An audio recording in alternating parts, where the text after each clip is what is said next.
Writing for medieval instruments provides the composer with a rich range of sonorities which aren't possible with conventional ensembles like a string quartet or an orchestra. But that does come with challenges.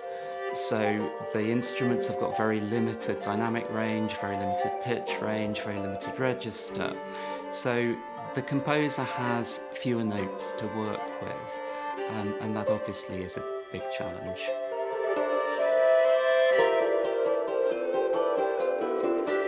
Yeah, so composers often do work quite hard to make new sonorities with instruments, but writing for medieval instruments, it kind of gives you a whole toolbox of sonorities which are unfamiliar. I've wanted to do it for quite a long time, so it was an opportunity to do that, which is great. And some of that is just about enjoying the noises that they make. They are very, very wonderful instruments, and you never hear them, and it's wonderful to have the opportunity to hear them not doing medieval music as well as doing medieval music.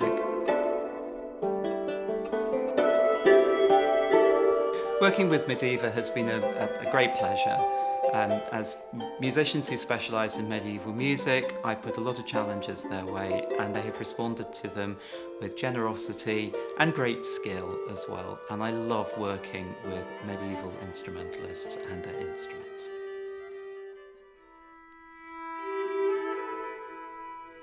One of the things that I think is extraordinary about her is that she has a really distinctive compositional voice at a time when composition authority was actually a relatively rare thing. So her music is quite recognisable. It uses quite a limited range of figures, musical figures, which are very, very identifiable as Hildegard. So in that sense, she's quite a modern composer. She has a style, she has an identity, but is also mysterious. Everyone has their own Hildegard. Many of those versions of Hildegard, of course, go way beyond the context of her own life and times and her music and writing and all the other things that she did. This disc is our version of Hildegard, our response to her music and her life and work.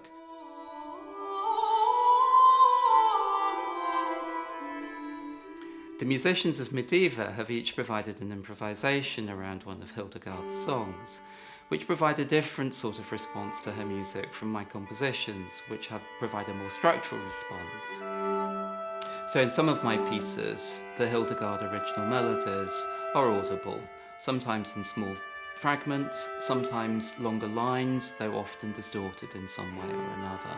But there are other ways of engaging with Hildegard in the music.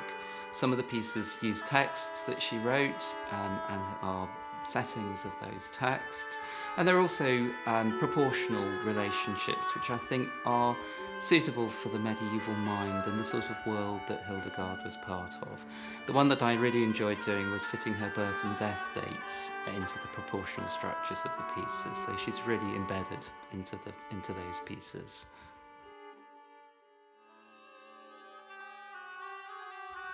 One of the pieces, the Musica Diabolo, sets text that Hildegard puts into the mouth of the devil in her Ordo Virtutum.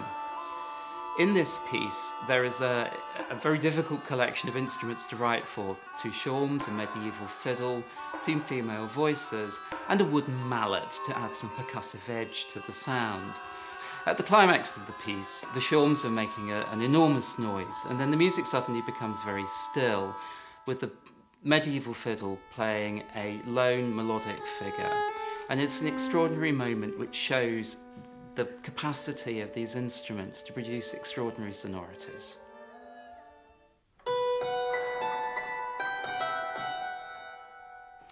I think in general, alternating new music with old music works very, very well.